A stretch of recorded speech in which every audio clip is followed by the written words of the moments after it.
So I sat in the guy's lap and leaned in and whispered in his ear that if he put his hands on my boyfriend, I would rip that arm off and beat him with the wet end. And then I got out of his lap and rejoined my friends. Hello, I am Kay Anderson, and you are listening to Lost Spaces, the podcast that mourns the death of queer nightlife.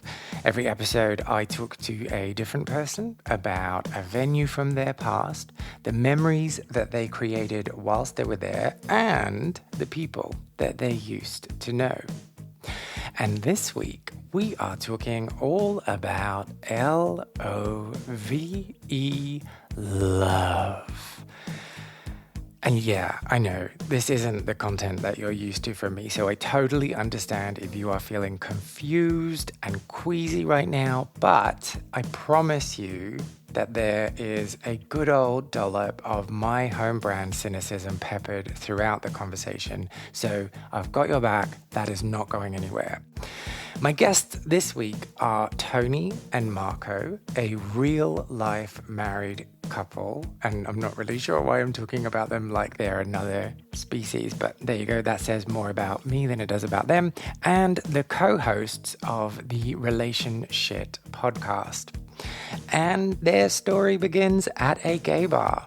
Georgie's Alibi, a bar in St Petersburg, Florida, is where they first met in the year 2009.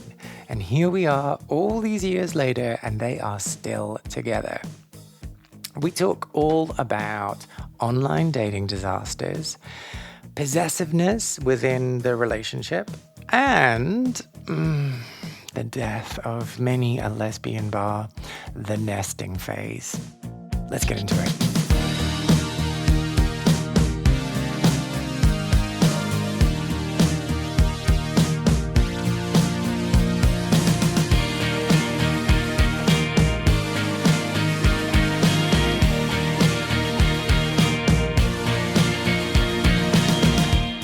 And I just wanted queer friends.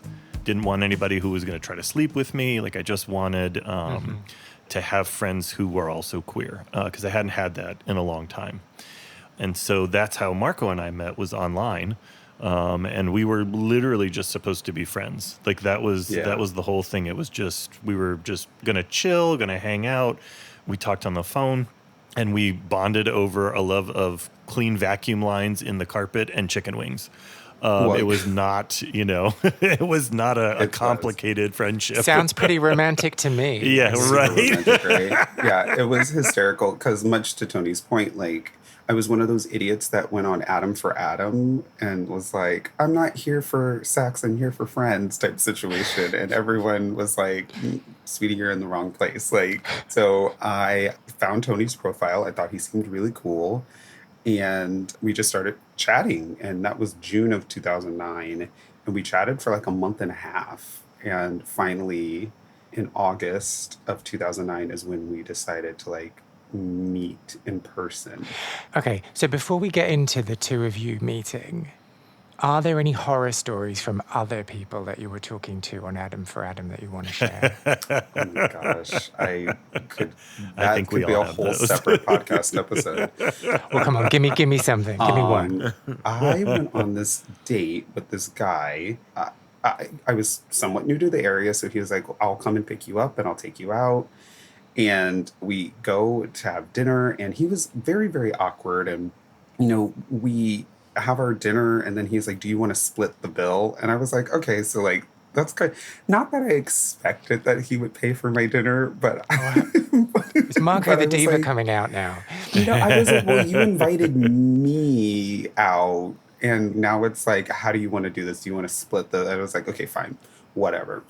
And so we're like on the way back to my apartment, and in the car, I don't remember even how we got on the topic, but he was talking about the size of his shoes.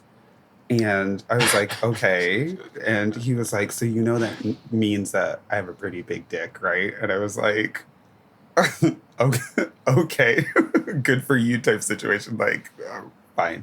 And I knew, like, I was like, I'm not interested in dating this guy. Like, this is just not going to happen. I don't even want to do anything with him. So he, like, dropped me off. He, like, pulled up and I was like, thank you so much. Like, I'll be in touch type situation. And he was like, you're not going to invite me up? And I was like, no. And he was, he was like pissed. He like went off. And so I just like got out of the car and then like went upstairs. Cut to like later on that week, I went to Georgie's and he was there with a group of friends. And he started yelling at me from across the bar about how I was such a cock tease and I didn't put out. And he took me out and I didn't even give it. And I was like, you didn't even pay for my dinner. So I don't know what, like,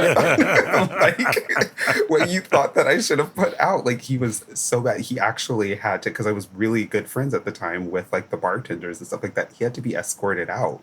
Because I was like talking to some other guy and he was talking about how he was going to kill me. And it was like this huge situation. And he ended up having to get escorted out. So, yeah. Oh, shit. I was like, we didn't kiss. We didn't do anything. And I mean, he, maybe like, if you'd paid for the entree, I would have done something. Perhaps. Right? Yeah. I was like, you didn't even pay for my dinner. I don't know why you thought you were supposed to get all this, but...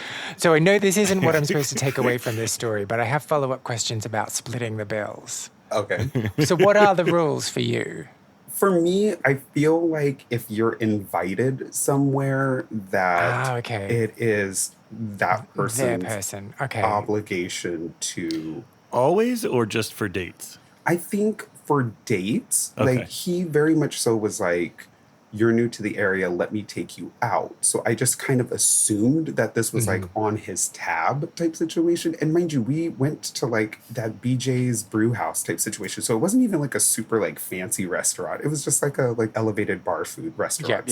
I it wasn't super expensive. So I just assumed it. But for me, it was like, I think if you're like invited somewhere, like I want to take you out, like I'm going to assume that you're going to pay. But if it's like, hey, do you want to go grab some food? Like, that is totally like, we can split that. That's not I don't have a problem with that. But if the date is like a proper write-off, like if it's going terribly and you both know it's going terribly, is there an opportunity to renegotiate there? Or is it still on them? You can ask my husband, I am good for being like, you know what? Here's my half of the bill. I'll see you later type situation. Like, I have no problem paying for my own dinner because I'm also the person that like won't accept a drink at a bar because I don't want people to assume that because you bought me something that I owe you something because of that. So I'm real good at being like, no, thank you. Like, thanks for the conversation. See you later. I find it really awkward. I went on a date recently with this guy who just kept saying like, I'm going to pay, I'm going to pay, I'm going to pay. And it was just like, we're just getting a sandwich. And like, what are you trying to say? Like, oh, it's really odd. Yeah. It is a difficult topic though. I mean, it is. Money's weird with everybody. And what are the social rules? I mean, who knows? Oh, yeah. Let's not start about tipping. Oh God. Yeah. But, and I think it's really weird for like, especially when you're in like same sex situations, because the quote unquote gender roles are so skewed in that way, right? Like, is the top supposed to pay and the bottom is not? But like, it becomes like super weird. And so... rock, paper, scissors or something. I don't know. I would subscribe to that. Body oil wrestling, right? Oh, like, body, Every restaurant just introduces a body oil wrestling ring for people to settle up. Vegan Jell-O. Right, there's a business idea here. I'm going to write it down. Okay, so that's dating mishaps or misadventures aside. Let's now talk about the two of you meeting. So I'm assuming that the first place you met was at Georgie's Alibi. Correct. Yeah. So Georgie's Alibi was this little jewel of a restaurant in St. Petersburg. It was like literally the only gay restaurant for a very long time.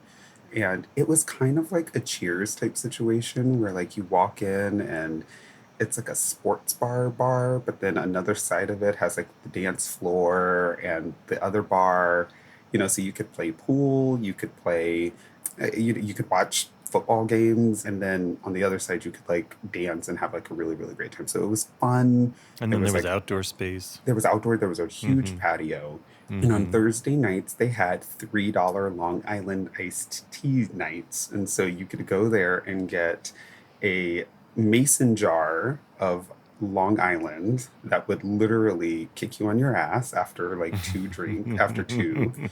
One if you were little. Yeah, right. And I was very little at the time.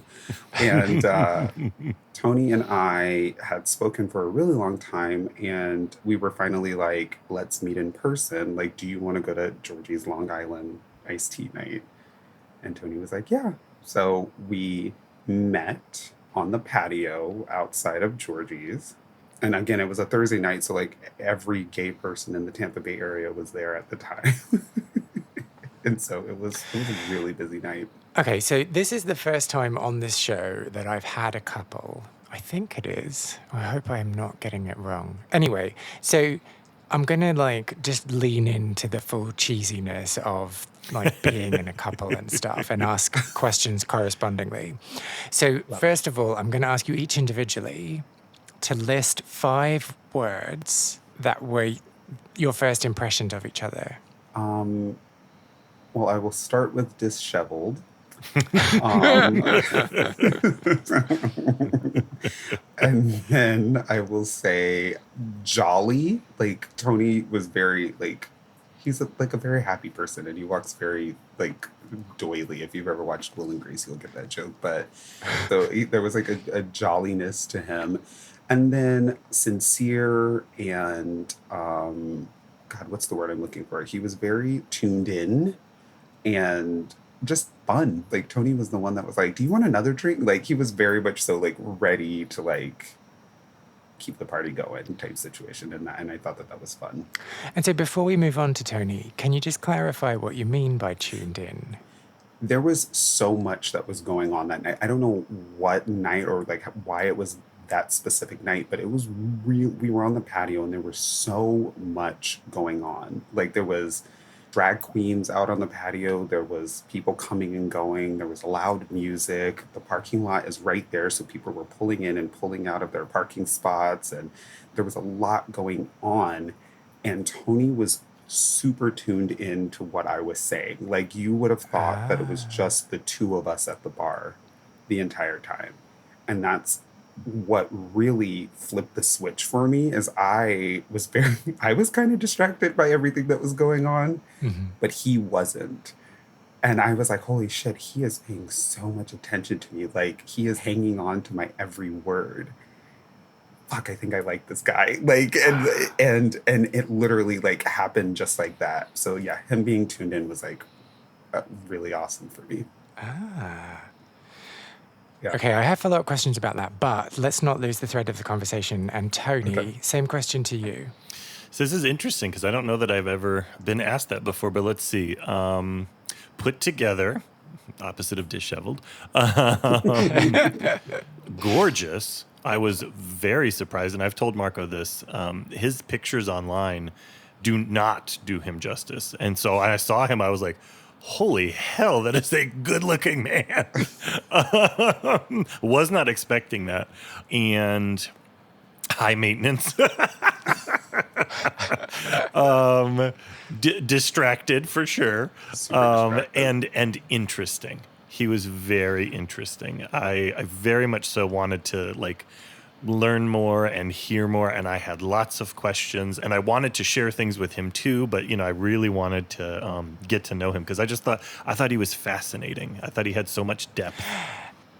And just expand for me high maintenance. Oh, yeah, expand for me as well. You see those people, and it's like, oh, it took you like 2 hours to do that, and you definitely went through multiple outfits, and you definitely have some like makeup on or something is going on. Marko shaves his head, so he didn't spend a lot of time on his hair. But you see those people, and it's like, yeah, that took a long time to do. He's saying I'm not a natural beauty, is what he said. No. It's just you do, and you know this. You do spend a great deal of time putting together your look before you walk out the door. I do, and it doesn't matter what day it is. And we've even gone out. Where were we? That somebody came up to you and was like, "You look like you keep a clean house." Best compliment I've ever received. He just has this put together feel about him. And you know he takes care of his stuff, but you know that it's important and that it takes a while. So yeah, clean house, always physically put together with the outfit, never has anything in his teeth. He's like that guy. And so then what's your response to that, Tony? If you're around someone who is very like put together and takes time with themselves, does that make you paranoid? No, and I always notice what I notice about people, and that is very foreign to me. To take a ton of time to get ready, still to this day, I'm always done way before Marko, way before. I know I have plenty of time. Even this morning, I was like, no, there's time to do all this stuff before the podcast because I don't have to go put on eyebrows and mess with my mustache and all that stuff.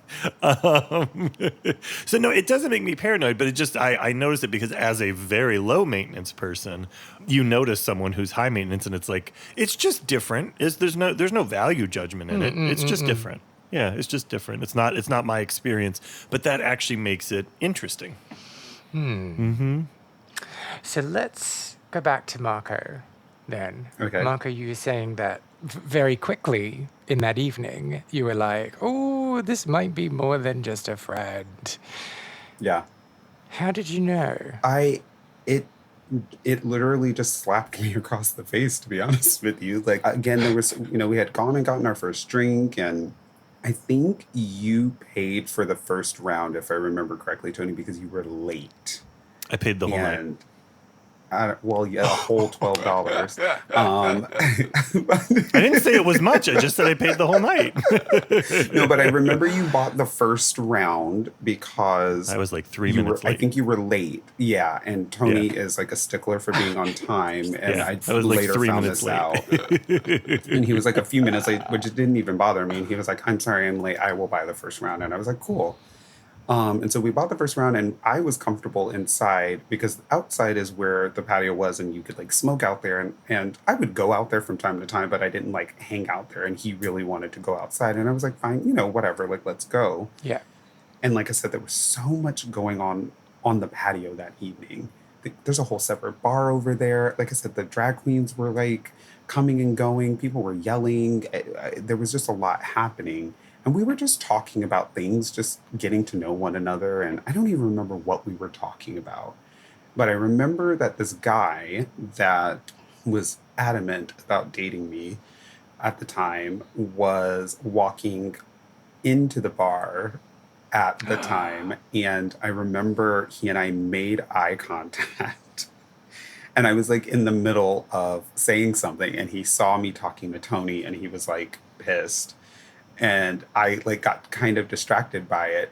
And I like looked at Tony and I don't even know that he knew what was happening behind him, but he knew I was distracted, but he was paying attention to me. Like he was watching me, like paying attention to my words. And I was like, I just had never experienced that from someone. Like he was paying so much attention to me. I feel like, and maybe it's just a me thing, but I feel like people, they will pay attention to what you're saying, but like, they're also like thinking about their responses, or, they're watching the person walking behind you, or, they're looking at, other things that's happening around you. But he wasn't. He was like tuned in to every last word that I was saying. And I was like, especially from the relationship that I was in before that, who could not be bothered with anything that I was saying, this was like refreshing to me. I was like, holy shit, this is kind of cool. And so I was like, God damn it, I think I like him. And I was just in my mind trying to figure out how to like deal with that. Because I was like, he's just supposed to be a friend. Like, we're not supposed to do anything else other than have a really good time. And that's it. So I was like, whatever, it's all good. Well, and did you struggle with that then because you had kind of predetermined that he would be in the friend camp? Yeah, I was actively trying to turn that part of my brain off. I was like, two gay people can just be friends. They don't have to be into one another. Like, and I was like, so it's fine if I find an attraction to him. Like, let's just figure out how I can make that just a friendship connection type situation. So I was like turning it off. I was like, okay, it's all cool. He's funny and he's witty and, you know, we joke really well. And he was giving me a hard time. I was giving him a hard time. Like, it was just fun. We were just having a really good time getting to know each other. Yeah, it's always hard, isn't it? Because sometimes just the newness of someone makes you go, oh, maybe I fancy them because it's new and shiny and exciting. And you need to kind of like figure out whether it is just the novelty of this person or whether you do actually find yourself attracted For to them. sure. But so Tony, you remember that you were 3 minutes late. You remember that you bought all the drinks that night. What do you remember feeling about Marko? I knew right away. I was like, this is different. Oh. This has depth. This has meaning. And so, you know, I don't want to spoil anything, but I did tell him, like, by the second drink, I was like, so just so you know, like, it's fine if you don't feel this way, but I feel more than just friendship with you. I'm very attracted to you. And, you know, if you're not feeling it, that's totally fine. We can just be friends. And he agreed right back. So it turned into a date by drink 2. Oh, wow. Yeah, but it was like a couple hours into the evening before that happened. Yeah, like an hour and a half, 2 hours before that happened. Wait, so are you always that upfront with people? I am, yeah. If I am interested in you, if I like you, if I want to spend time with you, if I want to date you, yeah. I like to be transparent. Life's too short. And it's not the end of the world if you don't like me too. Like, it's fine. It's totally fine. But luckily he did. Oh, yeah, but I guess going back to what I was saying before, like, it's sometimes you just don't know and you just have to kind of like keep sniffing around and figuring it out, right? Definitely. I mean, there is that whole honeymoon phase and there is the shiny newness of things. But we both have said this many times over the years. We just, you could tell that this was something different because it wasn't just the newness, like the harassing each other. There was immediately a like very nuanced rapport that we had. And the humor was the same, and the thick skin taking jabs at each other was the same. But also there was a bunch of other stuff, like the interests were similar, the values. Like we spent a lot of the evening talking about our values, like what was important to us, what we wanted out of life, out of family, what our goals were now, our past, you know, including any traumas. Like there was a depth to it. There was a deep connection. Over 3 drinks. Yeah. Yeah, it was very interesting. We packed a lot into one night. Did you shut the bar down? I didn't. I did what I always do, which is I went home early. Marko stayed. Yeah, because this was like such a friendship situation, my best friend came because it was probably around 10 o'clock. My best friend came at like 10 to like start his like night, and we like hung out and we sat at a table and we just like laughed, and Tony was like, okay, I think it's time for me to go. And I was like, oh, okay, cool. Like, it was very nice meeting you type situation. And he looks at me across this table of people that he doesn't even know. And he goes, you should walk me to my car. And I was like, okay, fine. And I did, you know, so I like got up and I like walked him to the car, and he was in front of his car and he kissed me. And it was a very powerful, very earth under my feet rumbling type kiss. And it was like right then and there that I was like, yeah, this is the man that I'm going to be with. Like I knew right then and there. Mm-hmm. Wow. And so I like went back to the bar, and that same guy from earlier that was eyeing you up. Yeah. So my best friend was trying to get with his best friend. And so I think by default, he thought that we were going to be together, you know, so that it could be this like, oh, look, all of the friends are like dating one another. And he was like buzzing around me the entire night. And I like literally like looked at myself, because I like left my body and like looked down at myself. And I was like, what the fuck are you doing here? You have a man that you like that could literally be the man for you. And you're over here having this person that you have no intention of being with that is like pushing so hard to be with you. Like, what are you doing? And I literally was like, I'm leaving. I'm done. I'm good. And it was maybe 30 minutes after Tony had left. And I was like, I'm good. And so I walked away from I walked through the dance floor, through the patio, went to my car. I called Tony, and he was like, are you driving while you're talking on the phone. And I was like, I am. He goes, call me when you get home. Time for a PSA. Don't do this at home, kids. Yeah, right. Again, this was a while ago, so there was no hands-free. Yeah. There was no hands-free. There was no texting and driving rules or any of that stuff. There was like none of that stuff existed. So I did. I called him when I got home, and then we ended up talking for like 3 hours on the phone that night. We talked for Yeah, and then finally he was like, I really want to hold you right now. And I was like, you can come over, but we're not having sex. And he was like, I don't want to. Like, I just want to be with you right now. And I was like, cool. And he did. He came over. And we ended up having sex. Not my intention. Not my intention. You went in with the best of intentions. That's got to be worth something. And then I just went in. It was a total accident. Total accident. Yeah. Yeah. I can see how that could just happen accidentally. Yeah. Yeah, whoops. Well, there goes my clothes. How did that happen? Did it start in that way that like you're lying next to each other and then your hand kind of accidentally brushes against a penis and then from there? Marko's nodding, but that is not what happened. What happened was... You just walked in and took your clothes off. No. Marko was damn fine. And he put his amazing butt up against me, and there is no, like, you're powerless after that. There's nothing. You can't do anything. That's it. Yeah. It's like a little magical talisman. It just there's no resisting it. The power of Marko's butt. Eh? Yeah, exactly. And so then the day after, did either of you feel guilt about that? No. I remember I went to work the next day and I was talking to my assistant manager there at the time. And I was like, I think I met the guy that I'm going to be with. And she was like, really? And I was like, yeah. I was like, I think I really liked him. And I just knew. And we talked. We saw each other the next night and we literally were together ever since.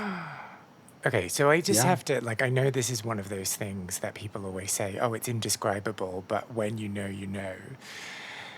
So you're probably going to tell me that, but I'm going to ask anyway. What are the qualities about that particular feeling that were different to when you felt crushes or when you felt enamored by someone before? I mean, I can't speak for Tony, but for me, it was, there was an effortlessness to our connection that just felt like home. It just felt normal. It felt like even though we were just getting to know one another, that we had, and cue the cheese factor, right? Even though we were just getting to know one another, it felt like I had known him forever. We just kind of fell into a relationship. We fell into one another and that connection. And so it didn't take effort. I didn't feel like we were having to do anything extra. It just felt like us. It just felt like us. And so from that day, it was like Marko and Tony or Tony and Marko. We were just together. It just felt like that for me. Like I said, I can only speak for myself. Yeah, and I don't think that's indescribable at all. I think it's very clear, You can tell when you're just having fun with somebody and that it's nice and it's new and it's, it might go somewhere, it might not. This wasn't that. This did not feel like it might go somewhere or it might not. It immediately felt important. It immediately felt, like Marko said, like home. Sometimes when you're first dating someone, like you were saying, did you feel guilty the next day? Sometimes you'll have that moment where you get in your car and then you feel that shift where you're like, okay, now I go back to my normal life. This night that I had was like an escape. This wasn't that. There was no shifting away from it to return to a normal life. It was just immediately being integrated into normal life. And there was no question. There was no question that I would call Marko. There was no question that we would share everything. I immediately just started checking in on him at work.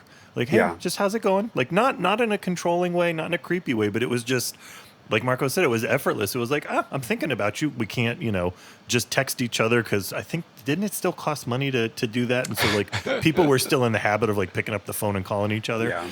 And so there was no question. He would call me on his break. That's just... Yeah. It's just what we did, and we were around each other, and it was normal to include each other. There was no effort. There was no making room. I remember it was very quick. It was only a few months, and I like cleared space for him so that when he would come over, he'd have room for his things because he's high maintenance, and he had a lot of things. You might have mentioned that, So yeah, that's it, to me. It is describable. There is just a knowing, and it's different. I mean, especially the drive away moment for me, like when he went to work and then I went because it was the weekend, so I went back home and I wasn't working. But it was not like I think we've all made that drive before, Saturday morning, Sunday morning, whatever, and you're like going back to normal. That was a nice reprieve. That was a nice escape. It wasn't like that. It wasn't an escape. It was a change to the space in your life, and who's important and where they stand. And so neither of you had that moment of, oh, I wonder if he's going to call me. No, I was just going to say that. I never questioned whether or not I would see him again or whether or not we would talk to each other again or anything like that. It literally was just from that day, we were Marko and Tony. Yeah. And I know for me, I try very hard. I have a lot of old world values. So I try very hard to be a gentleman. I typically will ask permission to do things. So I would never say, you should walk me to my car. And I would never just kiss someone. I would say, I would really like to kiss you right now. Is that okay? I would get permission. And even that, there was no question. It was no, we are going to kiss now. That's what's going to happen. We both want it. It's very clear. There's no question. There's no need to even say those things because that's the space that existed between us. And it just came there on its own. But we were both in it. Wow. Time for a quick ad break. So, as you know, this show is all about spaces. And one of the things that I am particularly interested in exploring is what are the ingredients to a successful space? Is it about the host? Is it about the people who happen to be there? Is it about the ground rules? Or is it a magical combination of all of the above plus a little bit more? Well, luckily, I have been given the opportunity to find out. I have recently partnered with Spaces, the new group chat app for queer communities. On Spaces, users can set up their own space within the app, and the one that I have set up is called Lost Queer Spaces, where I will be sharing a little more insight from every episode of this show, but I will also be throwing in some vintage nightclub posters, throwback songs, and a whole heap of embarrassing photos from sweaty nights out clubbing. If you want to know more, all you need to do is find Spaces in the App Store, download it, and set up your profile. And don't worry if you're on the go at the moment, I will make sure to include more details as well as a link in the show notes for this episode. So let's get back to the show, but I hope to see you very, very soon on Spaces. Okay, so I'm getting my hand ready to clutch my pearls for the next question. Don't let me down. How long until you moved in with each other? A little bit under a year. Oh, that's okay. Oh, I was thinking you were going to say 3 weeks. No. It was a year. We our leases were ending at the exact same time, and Tony was like, "My lease is ending. What should we do?" And I was like, "Do you want to move in together?" And he was like, "Do you want to move in together?" And I was like, "I've never lived with someone that I was dating, so this would be a very first for me. So yeah, let's do it." So he ended his lease and then we moved in together. And then what happened, Marko? Did you react well to that, Marko? No, I did not. No, I had a full-on panic attack. Marko had a little meltdown. Does this go back to the disheveled and put together from before? Kinda. Don't project your issues on me. Marko had a freak out. I did have a freak out, and Tony's being disheveled did not help. He was moving in, and there was just all this shit. And I was like, what the fuck did I sign up for? I was what the hell is happening right now? Oh my God. It was really real at that moment. And so I was like, I'm going to stay with my mom and dad for a little while. You can organize this and get this taken care of. I'll see you later type. Wait, And was you like on the day he moved in? like the day after, like the second day, yeah. Marko. Yeah. Yeah. Now you can clutch your pearls. Yeah. Oh, Yeah. It was a lot. wow. It was a lot for me. He had to leave. Yeah. And so what were you thinking then, Tony, at that time? Like, oh, I've moved in, but he's ran away. I didn't think anything of it, honestly. I was like, okay, well, he's going to take some time, and either it's going to work out or it's not. And I may have to move again. I hope that's not what happens. It was pretty simple.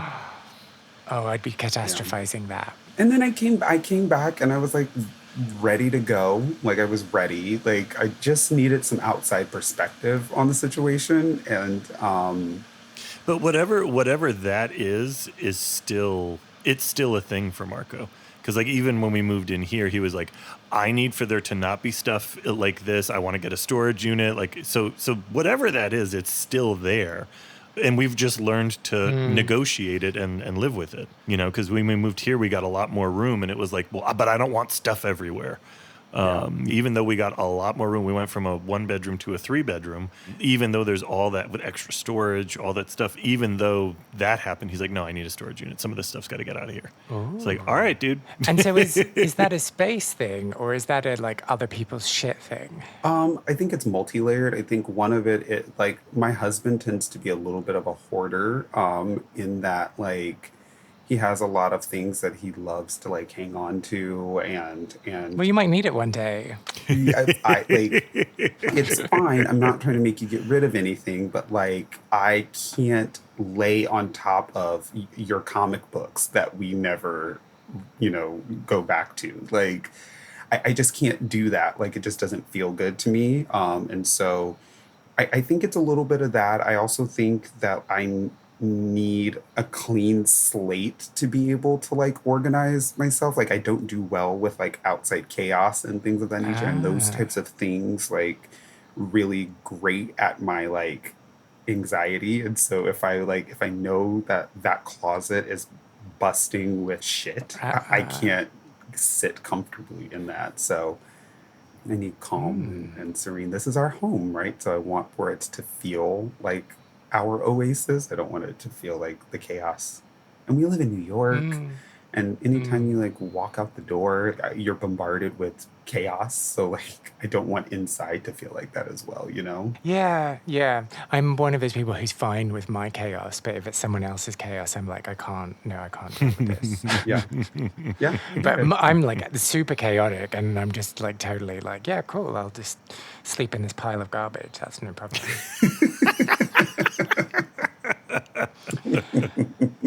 So the other question I have about this new relationship is, as soon as you got together, did you stop going out?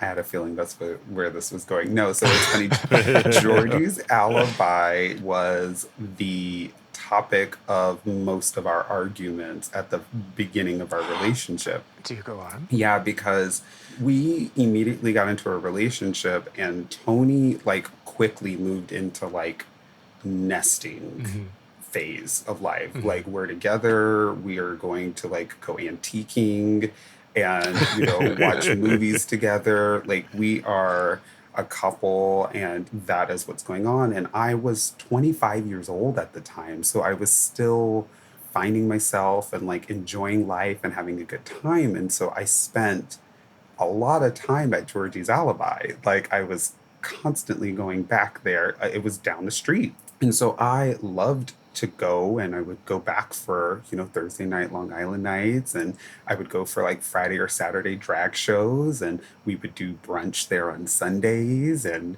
we knew the bar manager, we knew the bartenders, we knew most of the patrons, like we knew all of those things. And so it was very much my scene. And Tony was very much like, you've got the boyfriend, like, why do you need to keep going out?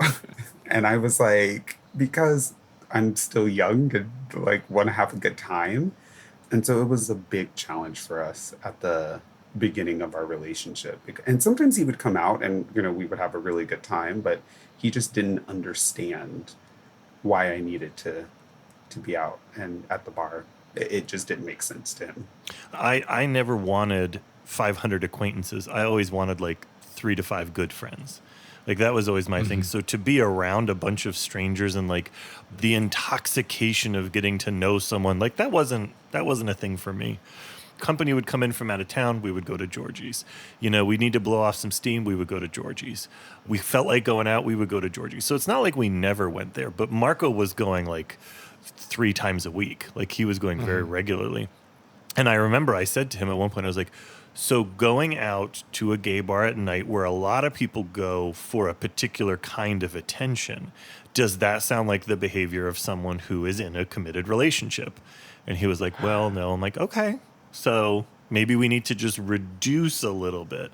Because going wasn't the issue. It's how late the night would be, because it would be shut down the bar, you know? And it's like, I'm sorry, but after midnight, especially the people who arrive after midnight, there's a vibe, there's an intention, you know, and so you might want to look at why you want to be surrounded by that regularly, regularly. And for me, it wasn't even necessarily about the people. It was about the going out. Like I liked to dance. I liked music. I liked, you know, being able to laugh with friends and like make those memories and have a really good time.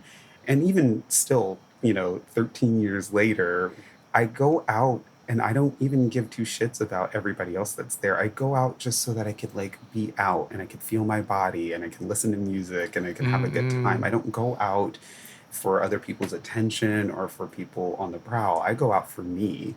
And it's just a different values. Like Tony doesn't understand that. That doesn't resonate for him the way it does for me.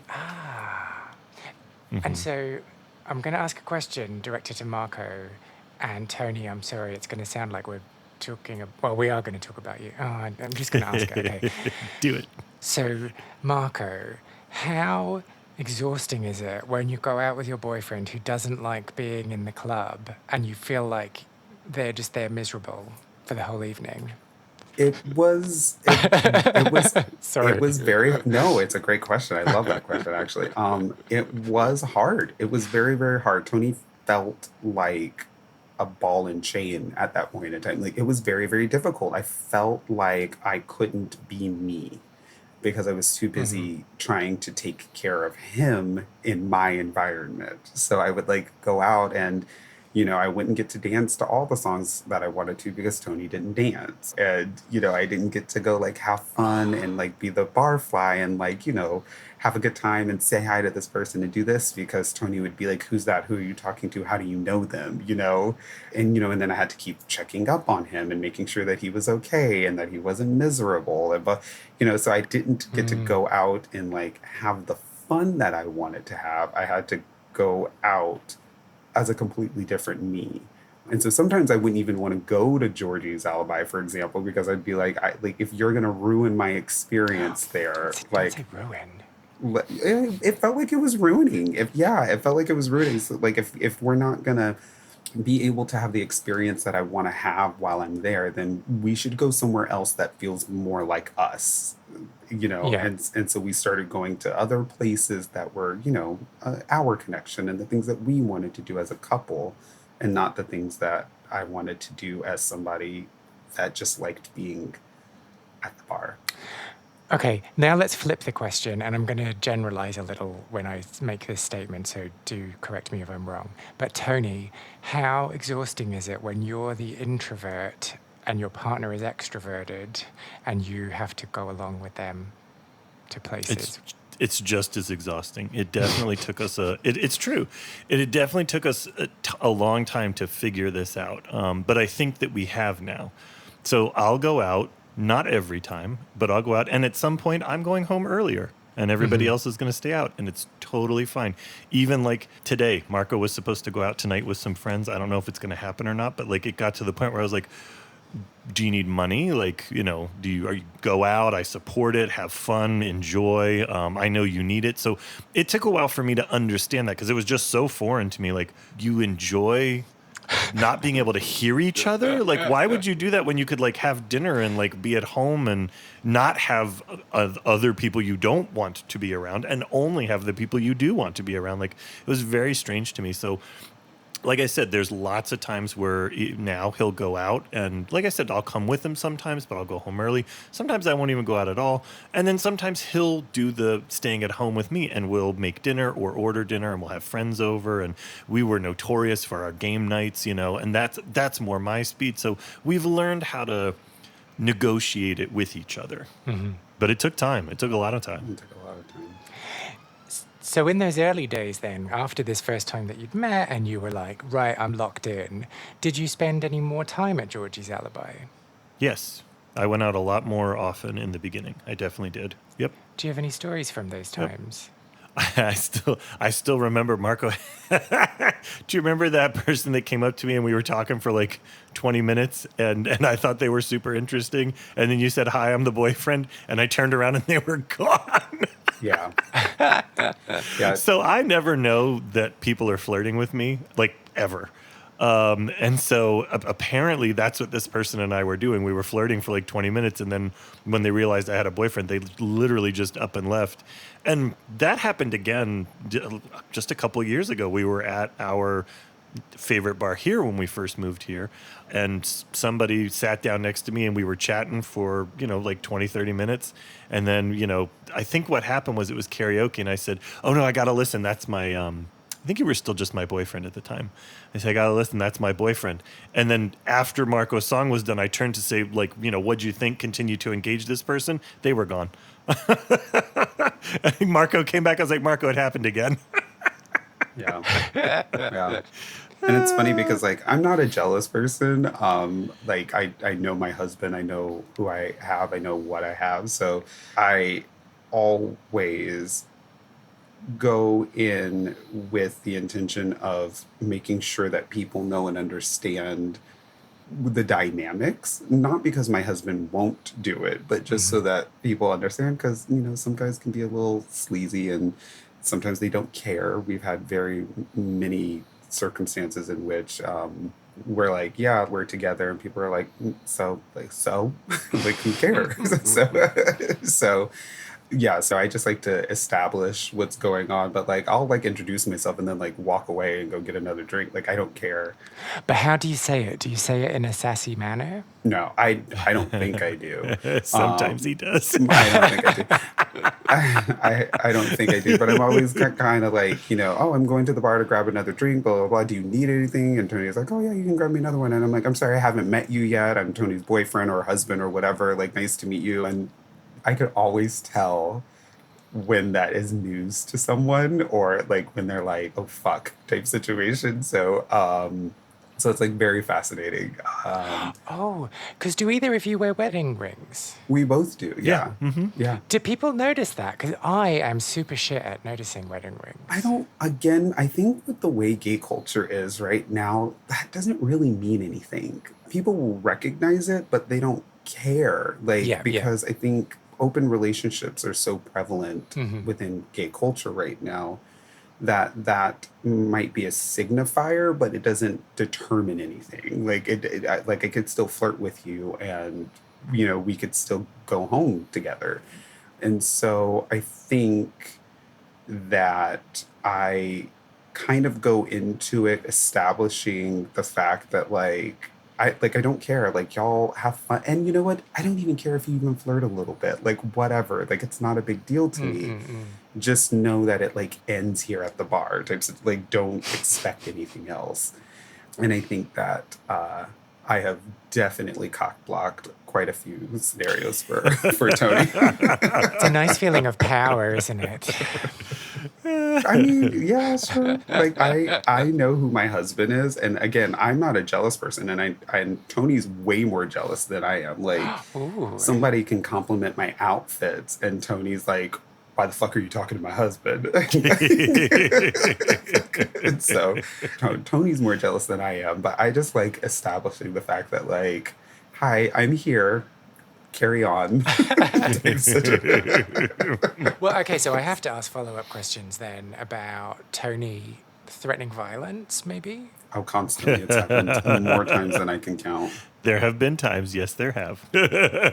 Any particularly memorable ones? Oh, yeah. Go ahead, Marko. You want to tell him? Yeah, there's a really good one. Yep. So I have a really good girlfriend. Hi, Teal, if you ever listen to this. And this is when we were living in St. Petersburg, and she wanted to go to Miami. So she like came and visited us in St. Pete for a few days. And then we all drove down to Miami together. And she and a good friend were like meeting in Miami, and we all stayed in like a room together. And they were single girls. They bought like slutty little Miami, like tight fitted bodycon dresses. And we were all going to go out for the night. And we go out for the night and we go to this bar, and there's this like group of like 6 guys, and like they're all having fun. And the 2 girls are like hair flipping their ways from guy to guy type situation. And we all had decided that we were like moving on, from place to place together. And there was a guy that was a part of the mix that you could totally tell. I don't know if he was gay or if they thought he was gay or if he was questioning. Who knows what was happening, but he wasn't like the other guys. Like the girls were, flipping, and the guys were like totally biting and, buying drinks and like, trying to talk to the girls, but he was kind of off to the Quiet. side. So Yeah. yeah. And so we were all outside and getting ready to go to our next place. And I think somebody was like going to use the bathroom, and we were just like waiting for everybody outside.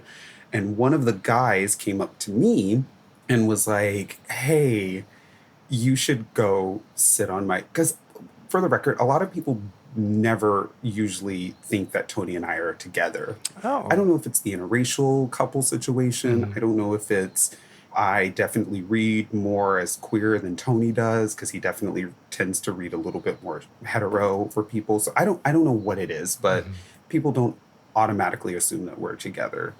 And so one of the guys came up to me and was like, hey, you should go sit on my friend's lap, because he was like sitting down.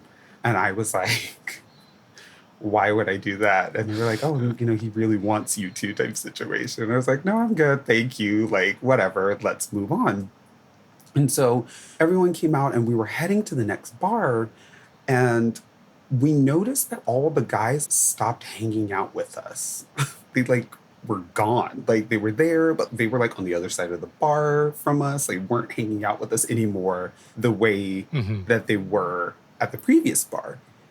And we thought it was like super weird. And then they like left. And we were all like questioning like what the hell happened. So then Tony says, oh, I can tell you exactly what happened. And now, Tony, it's your turn to finish the story. So I sat in the guy's lap and leaned in and whispered in his ear that if he put his hands on my boyfriend, I would rip that arm off and beat him with the wet end.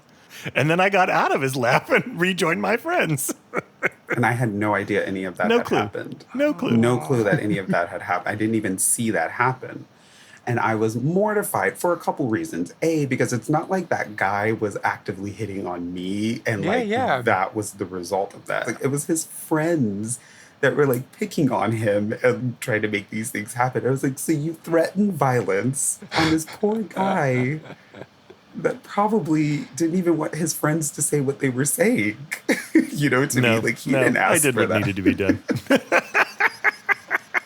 Pissing on your territory, yeah. That's right. Let's make it very clear. Yeah, that's Tony for you. Right, I'm making a note of that. Thank you. So I told you at the beginning that this was going to be super cheesy, and I personally don't think that this conversation has been cheesy enough. So I'm going to ramp it up with this final question. If you could go back in time and meet yourself on that first night when you met each other at Georgie's Alibi, what advice would you give yourself? I would probably tell myself to be a lot more patient. Again, the beginning of our relationship was mired in unnecessary conflict. And I would probably tell myself to be a little bit more patient and give yourself the opportunity to like learn a little bit more about this guy that you're getting to know. Because what feels like him trying to like change you or turn you into something that you're not is not that. It's him loving you so much that he just wants to be with you.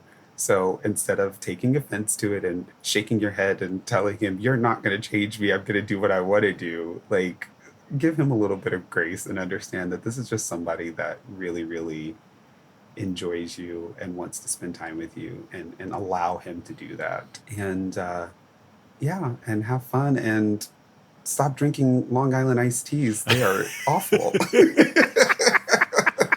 But they're only $3 on a Thursday night. How could anything that's only $3 be bad for you? I think I would tell myself all the secrets, all the tricks that I know work with Marko. It took a long time to figure out how to disarm him because, like many people, like most of us, Marko protects himself.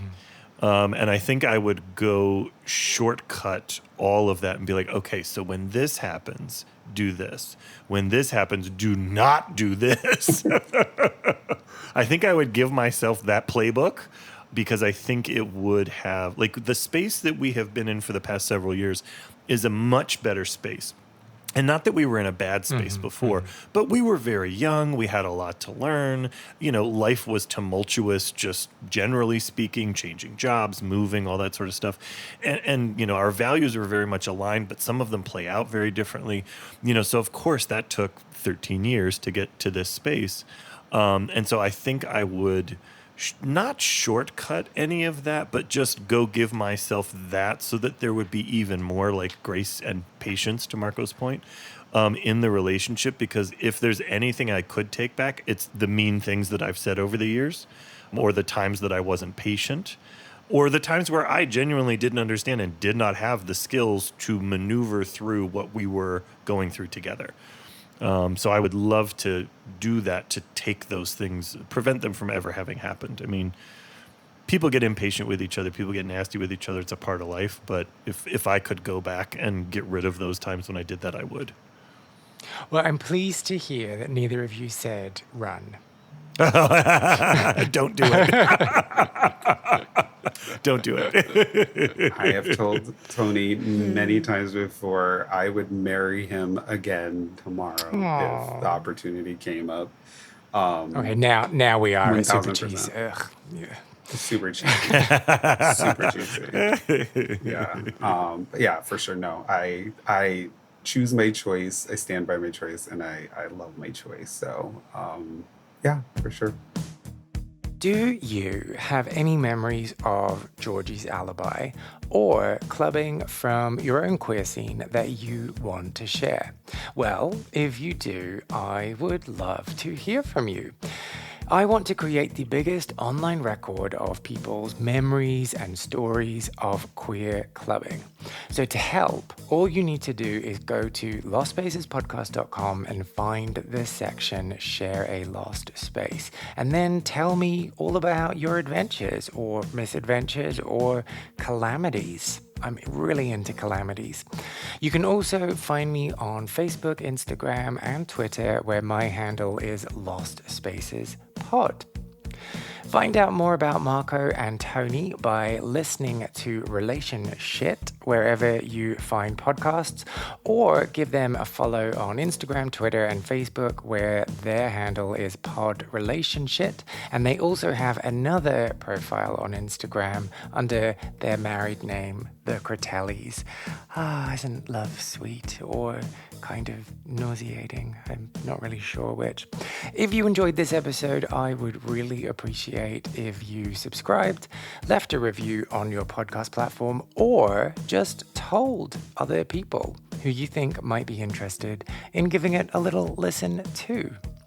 I am Kay Anderson, and you have been listening to Lost Spaces.